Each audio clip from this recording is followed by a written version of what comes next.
All right, so we do have a gentleman joining us this morning here in the studios. And so we have Honorable West Idahosa, Senior Advocate of Nigeria. We also have Ezewanwagu, who is the Chair, Partners for Electoral Reform. Gentlemen, thank you for coming on today. Thank you very much. Well, let me start with you.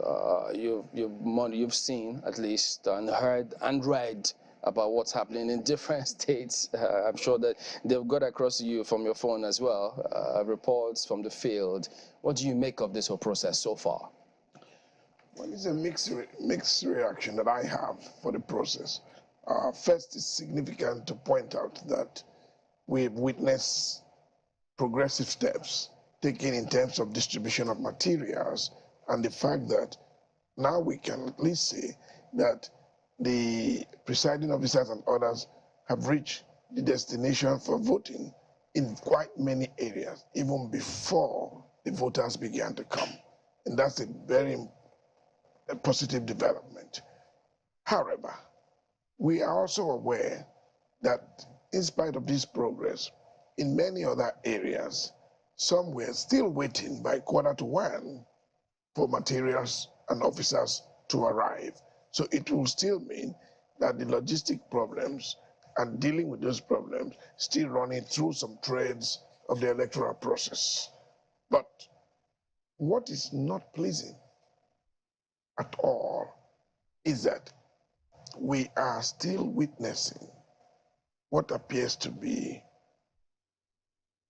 violence, intimidation, and humiliation of citizens whose only crime appear to be stepping out to perform civic responsibilities vested on them by the Constitution of our country and by the nature of democracy.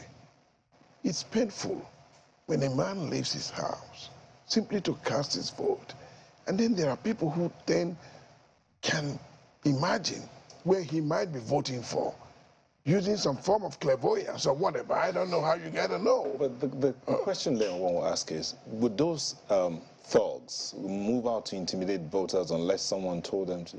You think they'll just get up and do that on their own?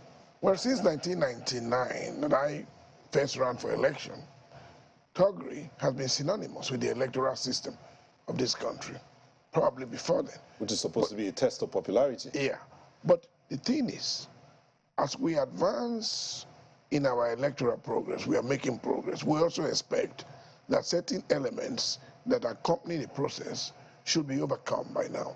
There should be deliberate attempt to prevent that. How do you prevent that? Yes. Because I asked this question knowing that I overheard the police public relations officer say something about the electoral official being in charge of the polling unit. I mean, he said this on live television where he said the police officer in that polling unit can't do anything unless the electoral official tells him to. So how do you prevent this thing? Yeah, of course, you see, you cannot stop blaming the political class, because many of these who participate in these nefarious activities have their benefactors. There are people that they come to, and there are people who fund it. It doesn't happen by accident. It's not. These are processes that have been organized. I mean, we have been in the political class, so we understand how this happens. The other point is the security agencies also by now have adequate intelligence report. They ought to know that there are preemptive strikes that they can carry out. As a matter of fact, let me bring this in on that matter, because everyone is supposed to have been prepared for these elections, both from INEC, security agencies. They said all their mapping, all their analysis, all their preparations. But from what you've seen today, what do you think? Well, I think we do know that, like the graphs, the pictorials that were put out shows elections are holding in 28 states, and there are states that have become very problematic, that have shown to be very problematic, and they didn't happen on us. Everyone who had done some risk analysis will have known that those particular places where there are challenges was going to pose the kind of problems that we have seen.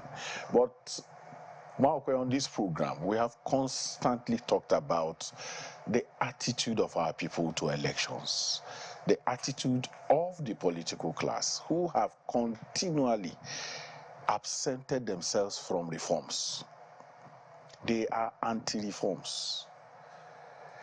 Everything you have seen play out there is a consequence of the fact that as a people, we will call out INEC, we will call out the security agents, and we over-respect the politicians and their candidates and their behaviors. So, a date has been announced. This is the time polls will open. INEC officials are there. Then some people decide that there are people who must not have access to that polling unit. And this is a law-determined process. Election is guided by law. And somebody who is a law enforcement officer tells you that except he is instructed, except somebody instructs him, when his task is to maintain law and order for the purpose of election, but for the general duty of keeping the country safe, he has a responsibility to enforce all laws. And he abdicates that responsibility. Everything we have seen happens because the people who have responsibility to maintain law and order have decided not to do so. And there are not going to be sanctions. And that for me has been the run, the constant run in our conversation. That seems to embolden the people to do this things more. So the top, see, since morning these videos have been circulating. So it is not midday statements have been issued by different observer groups. So the security agents know that this is happening. Not one step. So you already have a press statement written to explain away these things. But the DSS in Kano, I think it was yesterday or thereabout, they did arrest, I think, about 2 people who were threatened violence in Kano. So the point, the DSS, this is a collaborative work. Yeah. There is Interagency Consultative Committee on Election Security. Now, this consultative is a place where you contribute muscle. You put muscle together to be able to avert all of this. So the DSS shouldn't ordinarily be territorial. It should provide information to the lead agency, the police, and say, look, in Lagos, in Kano, in Benue, this in River State, where there are reports that there were in certain local governments, these reports are already out that there are, what do you call them? Small arms everywhere. The Yaga report was already very clear on that and put that out. And the challenge is that nobody reads anything. Nobody takes these reports just come, we don't bother.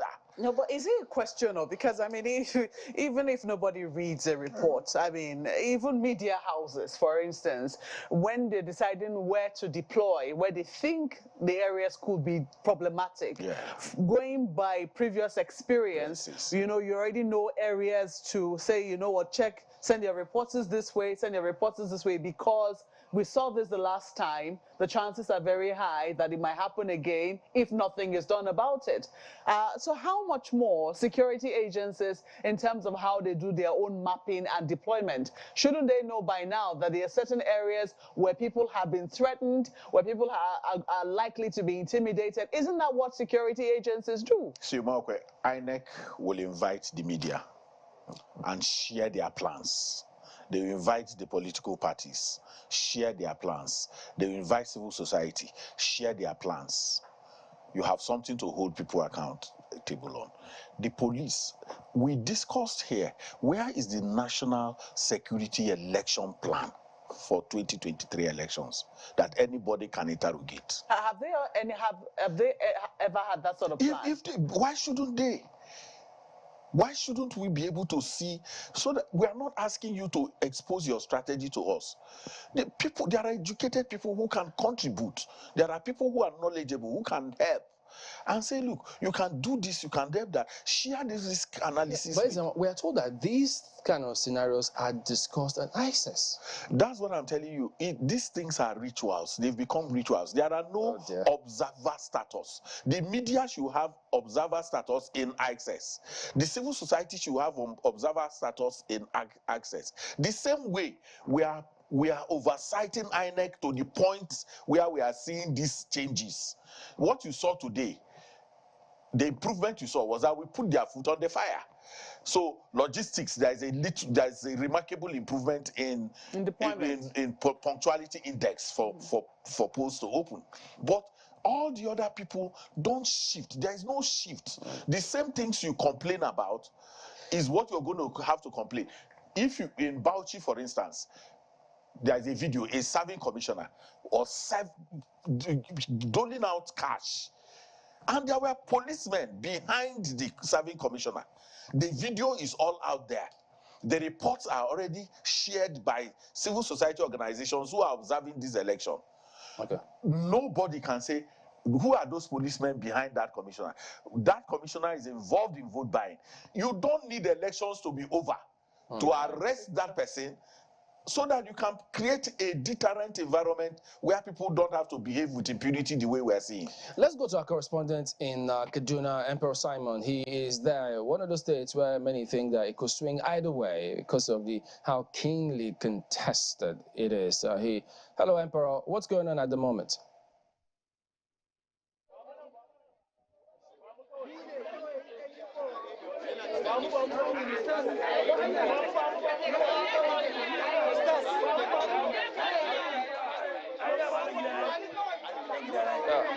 Hello, Chamberlain. I don't know if you can hear me.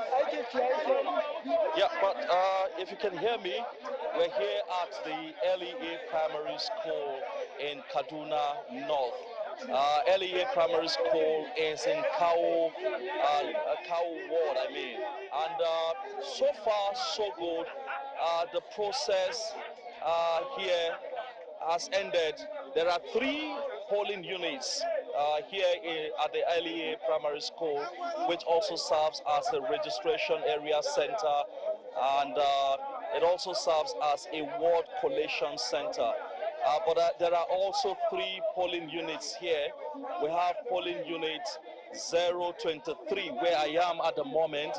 We also have polling unit 041 and another polling unit that are just meters away from one another. So election started, or voting and accreditation started at exactly 8 a.m. when many voters had already turned out, and there was no delay, particularly at this polling unit. And then voting ended at exactly 2:30 p.m. and sorting and counting of ballots started at exactly 3 p.m. So what you see behind me here is sorting of the ballots. The various agents representing their political parties are collecting their ballot papers. That means the ones that have been cast in their favor, they are being handed over to them.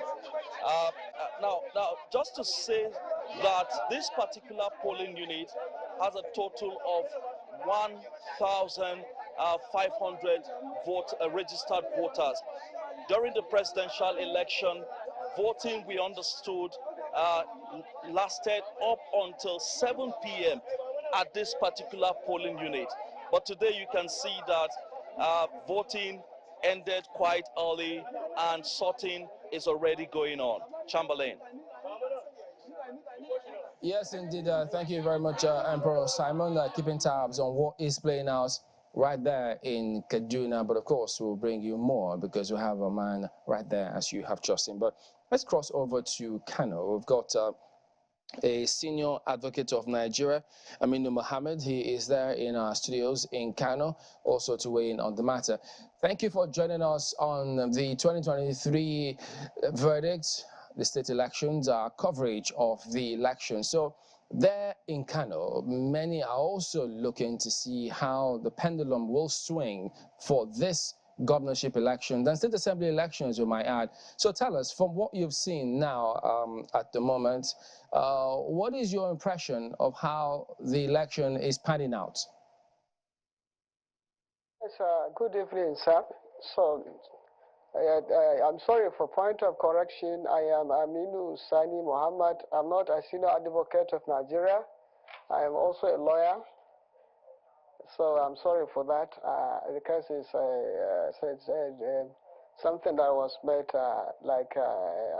it's not correct. Sorry.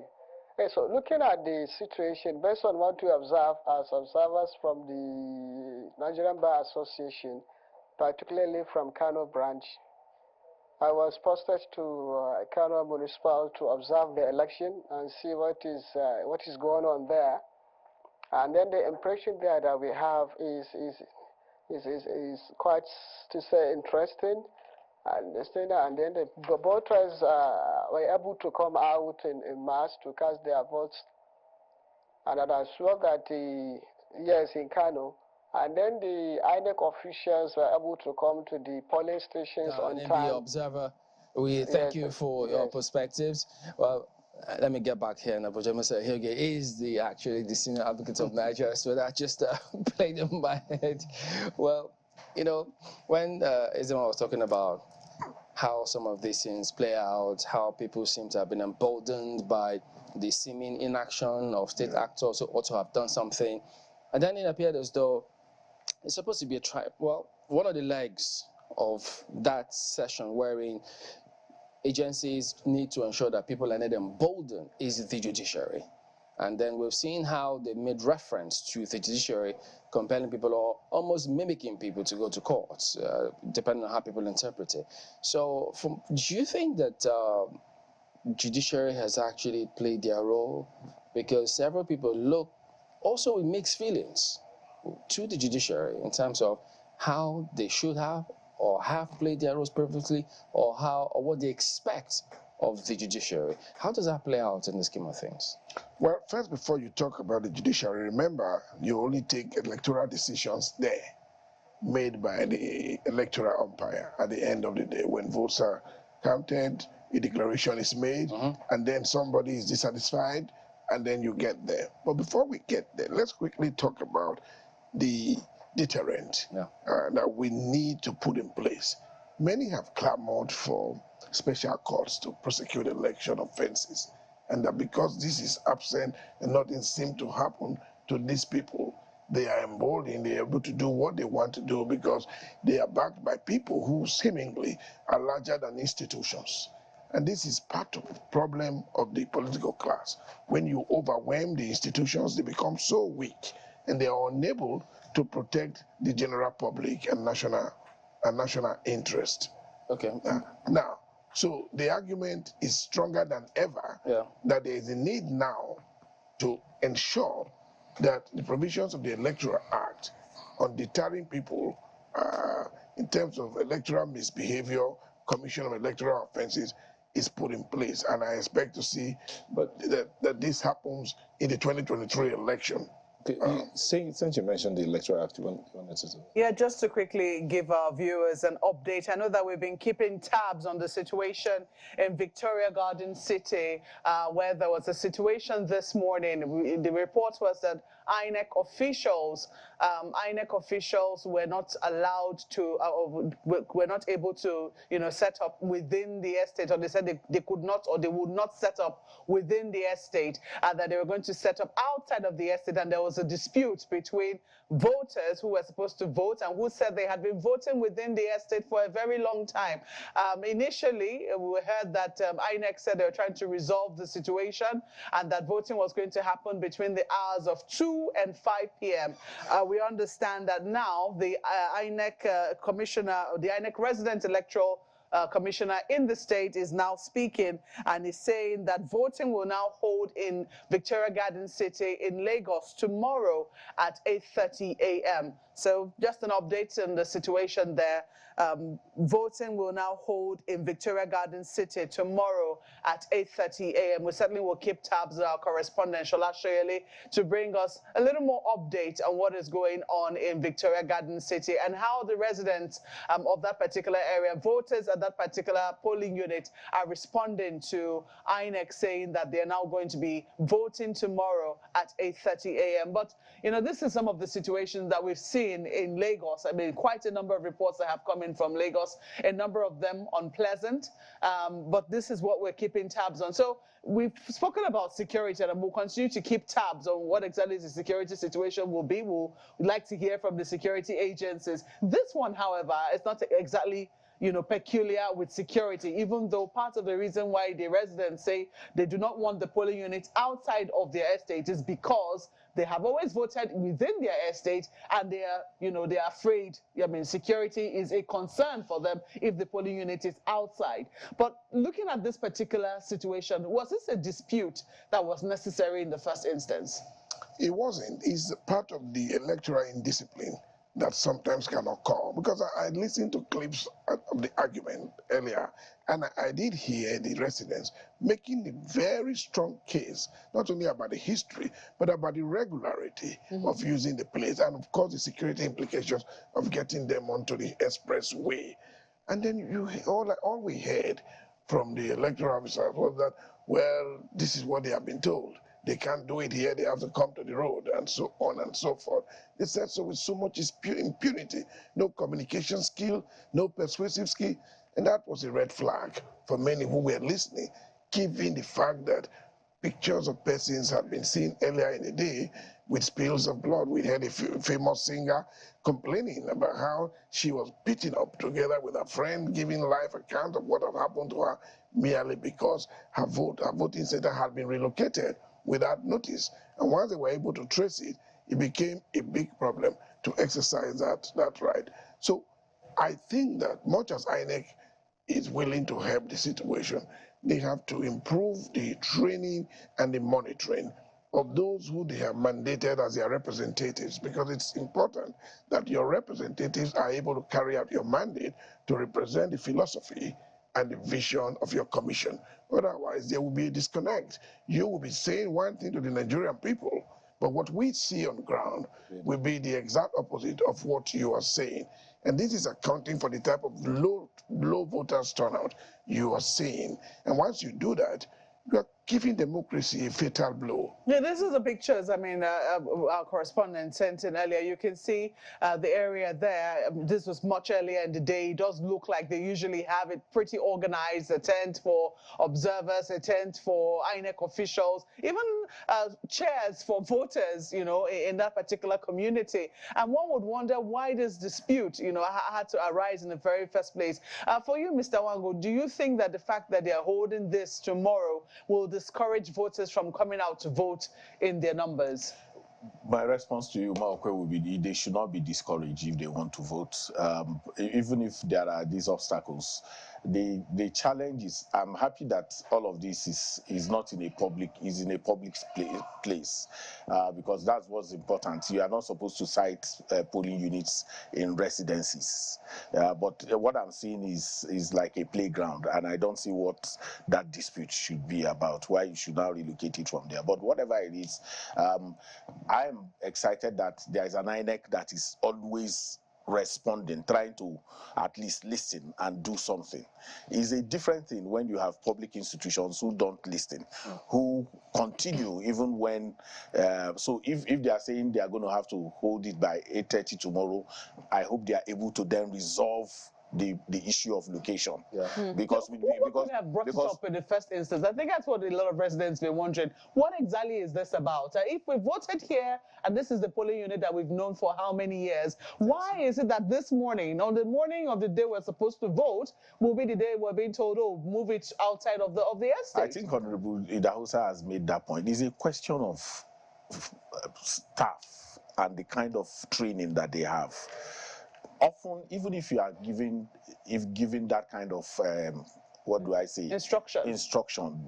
The objective conditions of the reality that you face should help you to then, you know, take a decision that will work for everyone. You know, so sometimes we have this command structure that we inherited from the military is still running in our public service. To take that decision will cost you your job. But we're going to Kano. Yeah, well, we've got our correspondent Sadiq Eliasu in Kano. He's going to give us an update. Sadiq, yes, could you give us an update on the situation where you are? Well, right now I am here at Race Course Primary School, where voting has ended. We have about 9 polling units here at this registration area, but because of the low turnout of voters, they have actually finished the voting very early. You can see behind me, everybody has left. Only a few people left with the polling boxes waiting for the INEC vehicle to come and move them to the collation center. But unlike the previous election, at this hour, the voting has been going on, and it's reached evening in this polling station. And with me here, I have Zainab Nasir, who is actually going to also give us more. She is an election observer, and she has been observing a lot of things, and we will be talking about the situation and the turnout, voter turnout. What do you think about the voter turnout here in Kano State? Actually, the turnout is low, very low, not as expected. Because if you compare it with the presidential election, a lot of people come out and cast their vote. But now, people are not much. Very few people are outside to cast their vote. Do you think this has to do with the fear of violence, because we have recorded so much violence in some polling? Indeed, there is fear of violence because a lot of violence happened, and also the issue of vote buying. So for some people, other people outside, and the people that refuse to come out, they always shared what they share to us is like they think their vote is not going to count, or their candidate they cannot vote for the candidate of their choice, and the fear that they used to instill on people that if you go to a particular polling unit, you will not be allowed to vote for the candidate of your choice because some thugs are around and they will force you to vote someone that you are not interested in. You talk about vote buying. There is shortage of cash. How do you think they are doing this?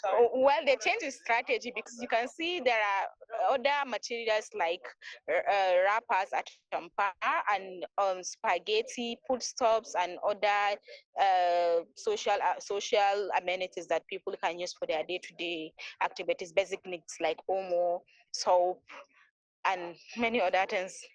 It's not cash, but they just give something out like an incentive. This is quite unfortunate. Thank you very much, Zainab Nasir Ahmed, who is an election observer here in Kano State. And we went to so many polling units where the voting was disrupted. For instance, at Adamawa, the voting was disrupted. And fortunately enough, INEC was able to bring fresh election materials, and voting continues. But in Kabuga, the issue was different. After the voting was disrupted, at the time I left the place, voting did not start again, and it was already late. And while we were at Oferdang Agundi, some thugs attacked the election officials, and it has to take the intervention of security officials to save those officials, and the election was abruptly stopped. So many things are happening right now in Kano State, and we'll keep you up to date as things unfold. Back to you, Chamberlain. Just a quick one. Did INEC say anything about upload of the results? Well, yesterday while I spoke to the public relations officer of the Independent National Electoral Commission, INEC, Mr. Maulud Adam, he's confirmed to me that they will upload the election result on the IREV. But as at now, we are not sure if INEC is doing that, although the voting just ended, so we are not very much sure if they have started doing so, but we will keep you updated on with regards to that. Back to you.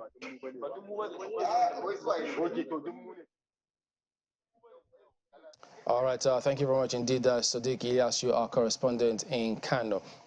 So earlier today, the Labour Party governorship candidate in Lagos, that's Mr. Gbadebo Rhodes Vival, after casting his vote, told reporters that he has information on voter intimidation and attack on his party agents in some parts of Lagos. Let's bring you what he said. Very proud of our people. I'm very proud of Lagosians. I'm very proud of Nigerians because Lagos is a microcosm of Nigeria.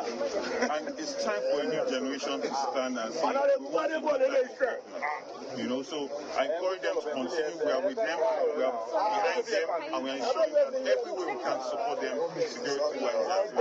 What's the report that you're getting from widespread attempts voter suppression, places like in VGC, the polling unit agents are not going into the estates because they want to draw the people out or not have them vote at all. You have situations in Iba, as of now, polling materials have not yet gotten into Iba. You have places like Oshodi, Solo, Agbo Palace Way, Okota. They are using a lot of voter intimidation, chasing people away.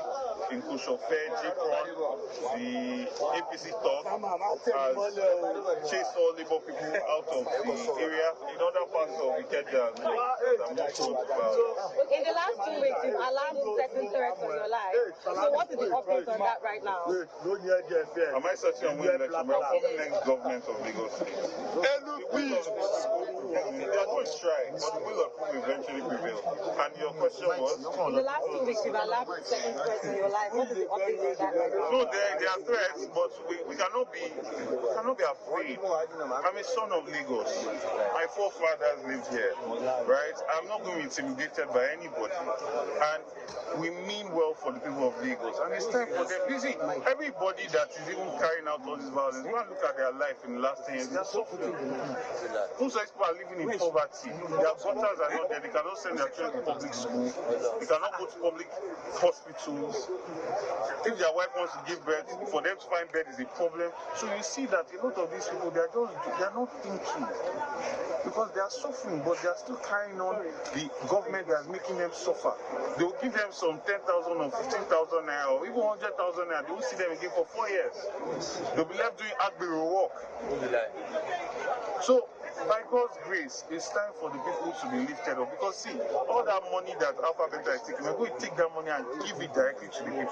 Because it's time for the people to enjoy. We are going to know, based on the electronic transmission of votes that happens here, we got an injunction to say that a mandamus order that states that INEC must follow its procedures. So if they do not follow any of these procedures, then whatever procedure they do today is null and void. Okay, if this election didn't turn out the way you want, what's the next? Well, I will fight it to the end, right? We need a credible election. We do. It's about time, right? How long are we going to hold people as slaves in Lagos State? People deserve a good life, and Lagos has the money for a good life. Yes. Lagos has the money to provide enough infrastructure for people not sit down in 3 hours traffic every day. Lagos has the money for our young men to get employment. There's so much unemployment all over Lagos State, and then they use that, their weakness, and use them to be perpetrating evil against their own people. During the presidential elections, there were some areas where they didn't have LP party agents, checking the votes to make sure that every vote that were counted in some polling units. What have the party done this time to ensure that? Well, we have made sure that we have a lot of agents, and we've done that. You see, we have an agent. We have an agent in most of these places. So we've done a lot. We've done a lot to ensure that we have structure on the ground. They chased almost 15 agents away. Right, so we are now trying to respond and get them back, but the damage has already been done, and you have erased a credible election, at least in that place, But the idea is overall, by God's grace, we will prevail. Thank you. Thank you. All right, so that is the Labour Party governorship candidate for Lagos State, Bajibo Rose Fiver, giving his perspective on the election shortly after he cast his vote earlier today. Well, Mr. Hidawasa, when you speak about people asking for special courts to prosecute some of these offenses, and as a result of it not being on stream, it might have affected things. But we equally did have your SAN colleague as well, who thought he had questions about that, because he was of the opinion that have they even itemized all the challenges that have not been resolved, electoral challenges or tribunals or cases that have not been resolved, that may have or give the impression that the judiciary is overwhelmed with these kind of cases before you then come up with a special court. He thinks that if you come up with a special court, it may not necessarily affect the key issues because prosecution have got to get the acts up and running. That if they don't do that, it will be the same thing with electoral courts. No, special courts in the sense that it doesn't mean creating new courts. I mean, it can be designation of certain courts to deal with election offenses. Now, a number of states, for example, have created special courts to deal with criminal matters. They have criminal court 1, criminal court 2. So what you have in the docket of those courts specifically matters relating to commission of crime. And so that takes them away from dealing with the ordinary civil matters, matrimonial matters, and etc. There's some specialty in it. So when we talk about this, we expect that arrangement be made, that certain courts be designated, and that would mean certain rules be promulgated for the process to be fast-tracked. For example, the period for trial, period for responses for the defenses, and period for the conclusion. Now, we used to have this kind of problems before in pre-election matters. I remember when they took me to court some years ago, we were there for nearly 3-4 years, and I almost completed my tenure. But that's not possible now.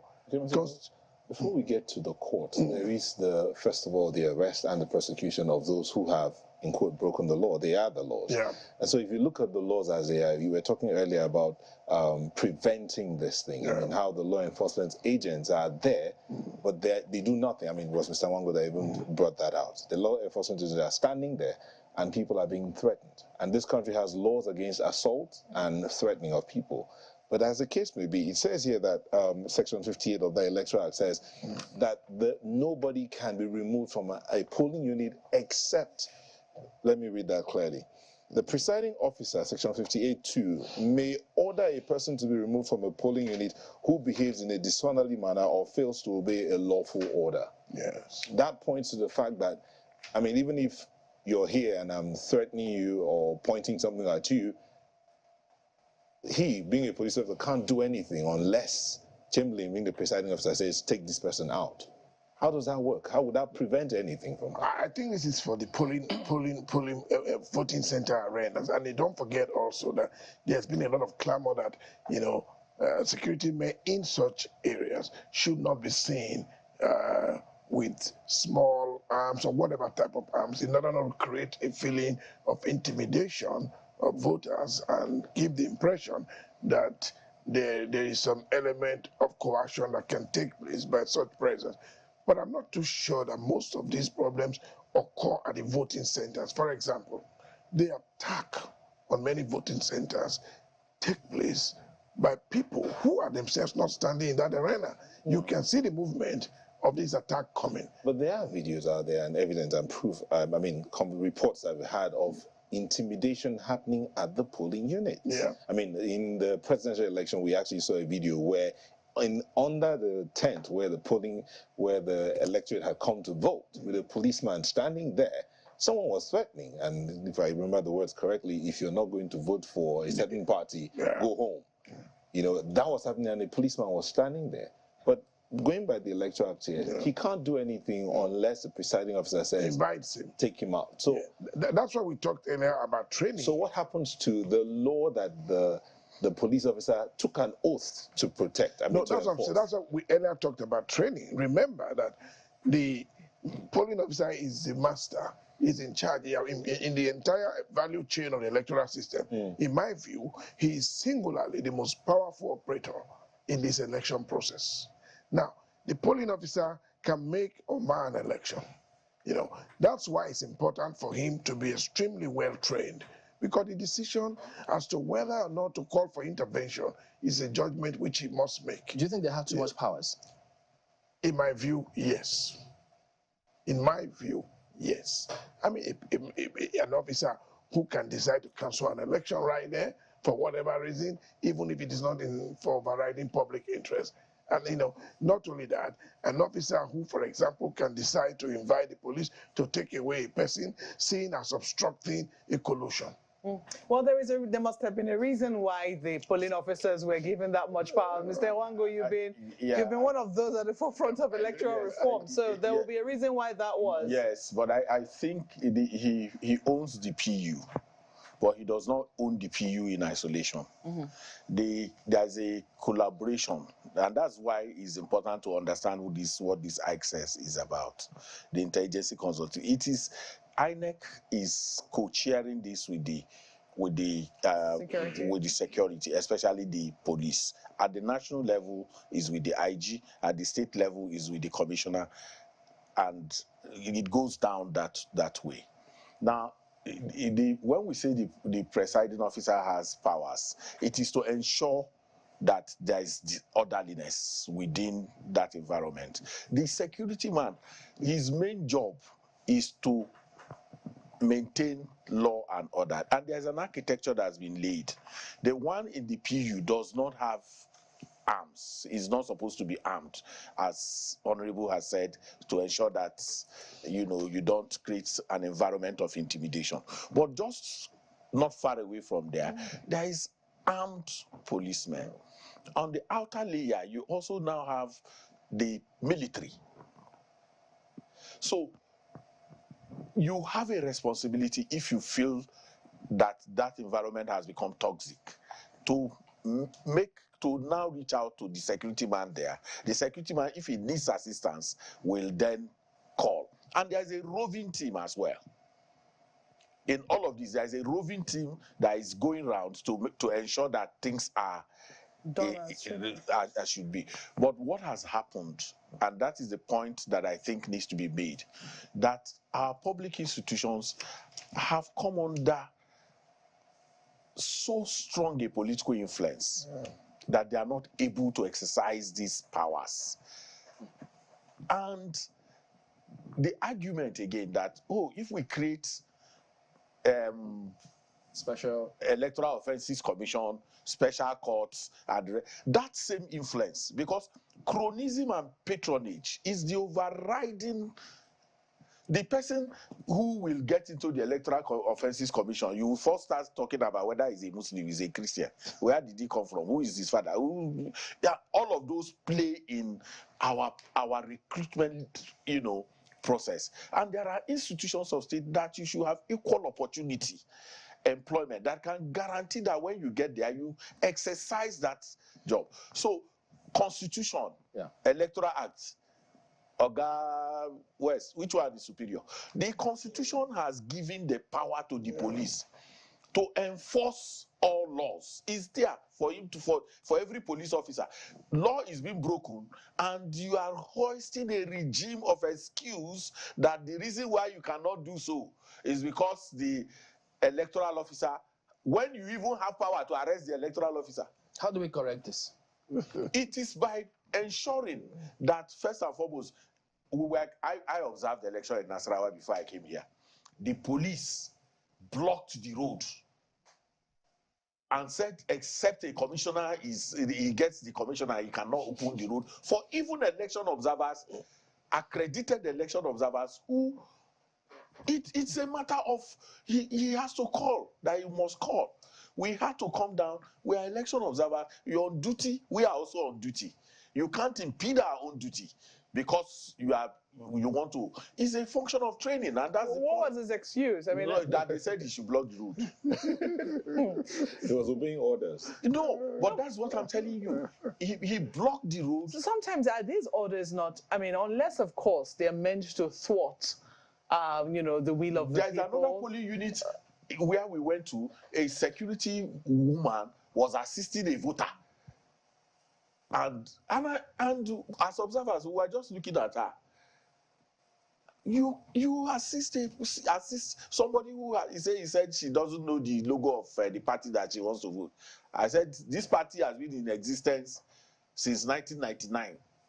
Is this a collective challenge? Because in that scenario, you would have thought that citizens too should know that, wait a minute, this cannot be the case. Shouldn't somebody somewhere speak up and highlight, or even observers point out some of these things? No, now for we observers, we are to observe, take notes, to correct. You understand? If we do that, you can only correct after. If we do that, we're interfering. The protocol of our engagement does not allow us to interfere with the process. But there are party agents These party agents can interfere with the process. They have they can interfere. But what did we see in all the places we went to? Collaboration. Yes.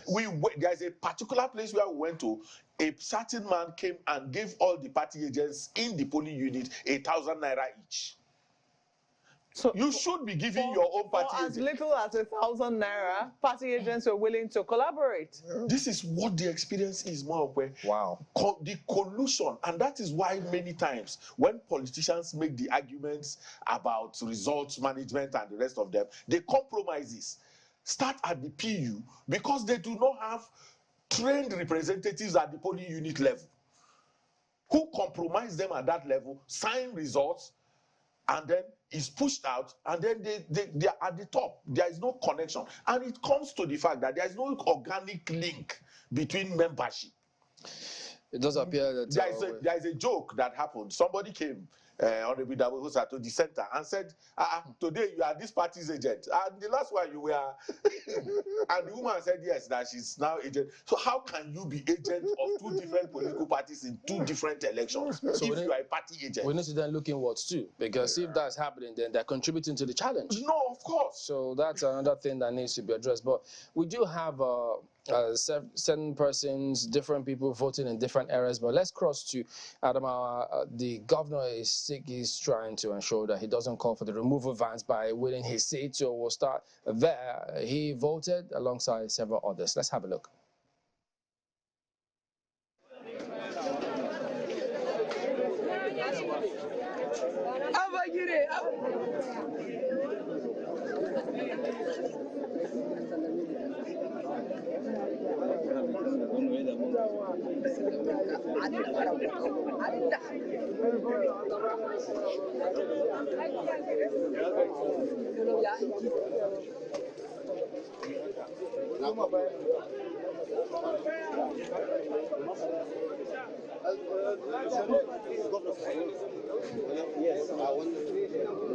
And perhaps they will not be carried away by PU results. Yes, please don't be carried away by PU results. But this was what we saw earlier. The governor of the state voting. Is that him holding up his ballot paper? It's the one. He's not exactly holding it up. He's supposed to put it in a box, but somehow he's holding it up in a manner that shows where he voted. Yeah.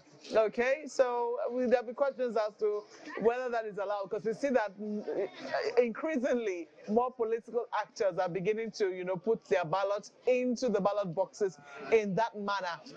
That's what we're seeing. But we do know right now that polling has since ended in that particular polling unit where the governor voted. This is the candidate of the APC, Aisha Binani, who also voted earlier in the day. Also doing the same thing.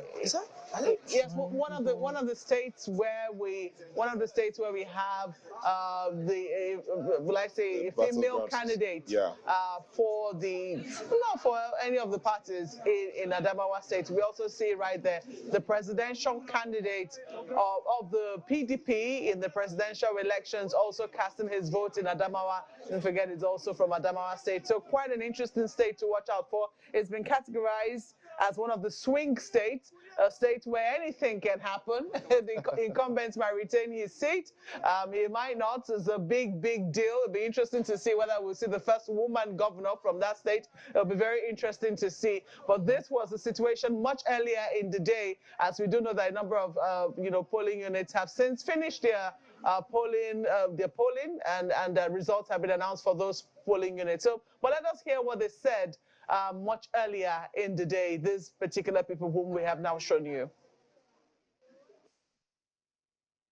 The process is good, is excellent, is fast, and I think it's something to be encouraged. INEC need to move away from the past and adhere strictly to the guidelines, the Electoral Act, and what is contained in the Constitution by simultaneously transmitting the result this time around and also collecting manually. I think that is what is expected of INEC, and for the process, I think is excellent. You can see in less than 20 seconds, I was accredited and I casted my vote. I think for me, the process is good. Yes, I've said it. The international community has also called on INEC to redeem their image. We're also calling on INEC as stakeholders for them to redeem their image by doing what is expected of them, what is in the guideline, what is in the Electoral Act, and what is in the Constitution. I think if we do that, there will be less acrimony, there will be less misconception about the process. But for me, is excellent. Is what is expected of them that is going on now, and I believe it will end like this. Do you think you will win the election? Perfect. I will win the election. I will get the day. Your Excellency, as the chief law officer of the state, are there any else you are getting? So far, so good. I have not received any serious report across the state, and I think as human, there is bound to be one or two problems across in some selected areas, but I think generally it's not enough to say it's not good. I think we have to pass an excellent marks on INEC this time around. The election, as we can all see, is very peaceful and is being conducted in an orderly manner. I feel great. Yes, it's men's world, but we are pushing because we are always asking for the 35% affirmative, and Alhamdulillah, this time around. Let's hope they will improve on their past performance. I'm not quite hopeful because I have not seen measures they have taken to improve their past performances.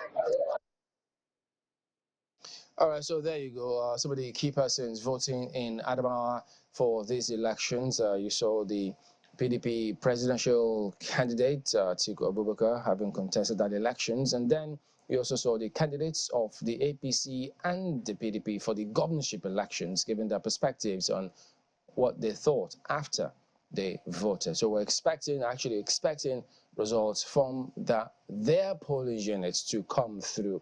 So is that of Taraba and some other polling units may have been trickling in, but there is a bigger picture which we're expected to look at, and so that people don't run with PU results. But we understand that our colleagues in Lagos, there's some materials coming through from Lagos about some developments that occurred moments ago in Lagos. So we'll let them talk us through what might have transpired in Isheri, where, whoa, so there you go. So not too far from where our colleagues Ladi and Buki are coming to us live from, so perhaps they may have a bird's eye view or an inkling into what might have transpired, guys.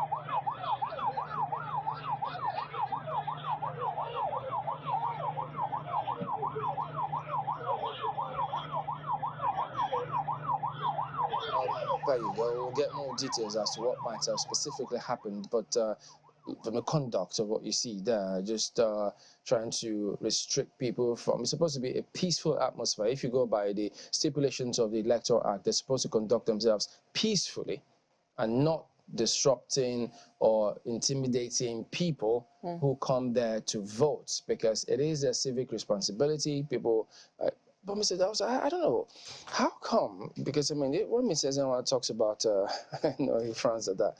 When we talk about how we conduct ourselves in a democracy, that's how it's supposed to be. People should have rights uninhibited. Go to cast your vote peacefully, as stipulated in the laws. And then you see these kind of images. He talked about the ring, the security ring and cordon that is expected to guarantee and enforce these rules. But we still see this kind of conduct time and again. We saw it in the last election in some areas, some polling units. We're seeing it again. It raises questions as to the laws. It's supposed to be a country of laws and not a lawless country.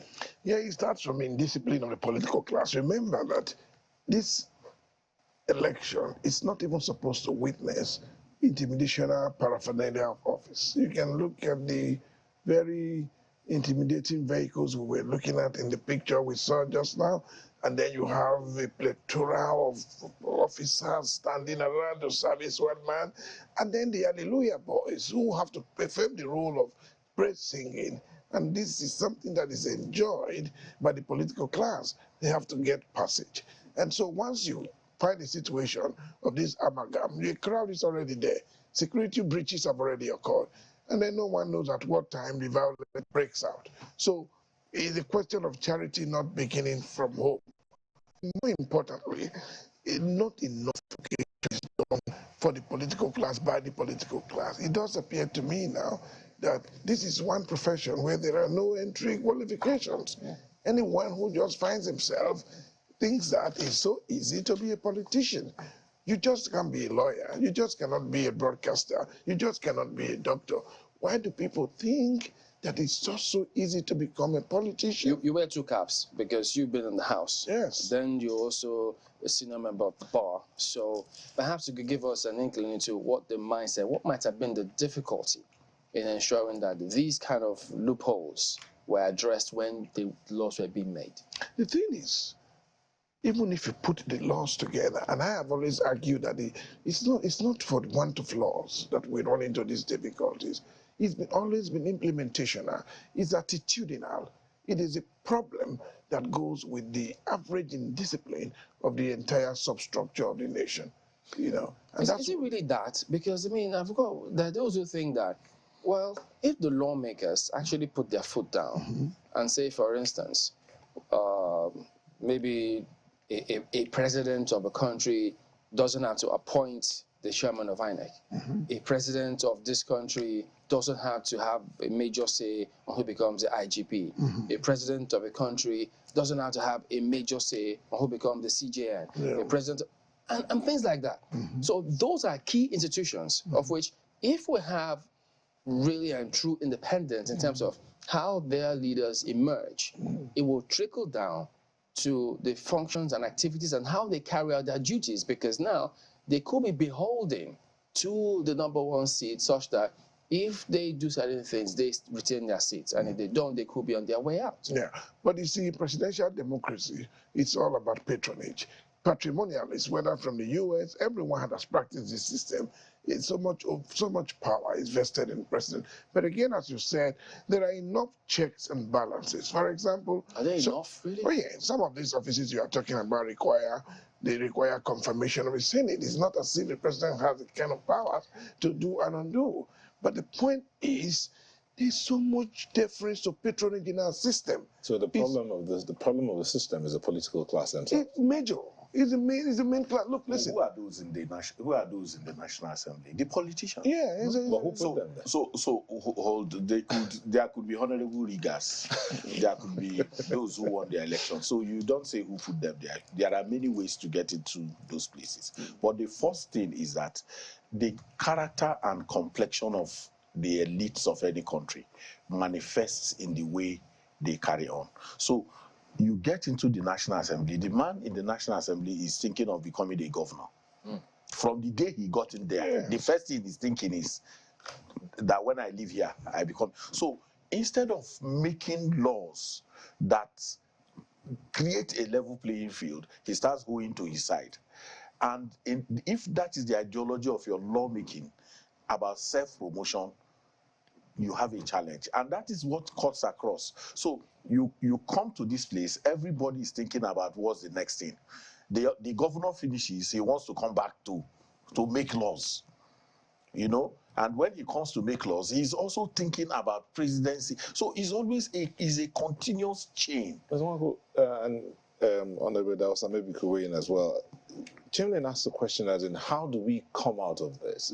Is there a chance that someday we'll have a system where those who are meant to enforce the laws are somewhat independent and strengthened enough to actually go out and meet a politician and say you broke the law and arrest the person, and ensure that that person pays for what goes through the due process and pays for that crime or breaking of the law that he did? Yeah, it has to do with the quality of leadership. It has to do with the personality of the leader. And that's why we talk about modernization of the leader. Do you realize that many members of the House, and probably even the Senate, have never taken a look at the Electoral Act. They have never taken a look. Don't say that's a serious. Listen, when we passed the Evidence Act in 2011, when we amended it, we got the quota to start, but we were left with 39 persons who debated and amended the the Evidence Act that Nigeria uses. I was there live. And that was because I was already on my way out, and it was imperative that I contributed something to the work of the legal community, all right? So when you have these kind of situations, it boils down to the leadership. We had Nabagali as speaker. You were a chairman, and you didn't submit your report at the appropriate time, you are out of office. So with Naba, you know that. You should know what to expect. So this is why I say the top is key. It will remain key, and it's only the top that can modernize the system. So once you have a patrimonialist leader who is so used to supporting people, dispensing patronage, nothing will change. Your closing thoughts, Ezawa? So sometimes back, we came out with, when they were going to be filling the vacancies for INEC, resident electoral commissioners, we came out, we pointed out that there are appointees who had, who had partisan background and all of those things, inexperience. And we did petition the National Assembly.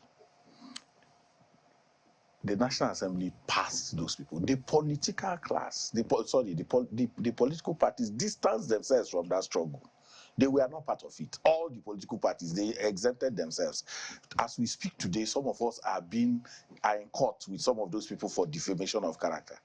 Why did the National Assembly eventually pass those people? With evidence of people who have contested the elections under a particular party, with evidence of somebody who is directly related to a member of a top-ranking political party. The National Assembly said, you didn't come by way of affidavit, even though what you were saying. So I agree with Honorable that the leadership, but there are responsibilities that people have that they abdicate.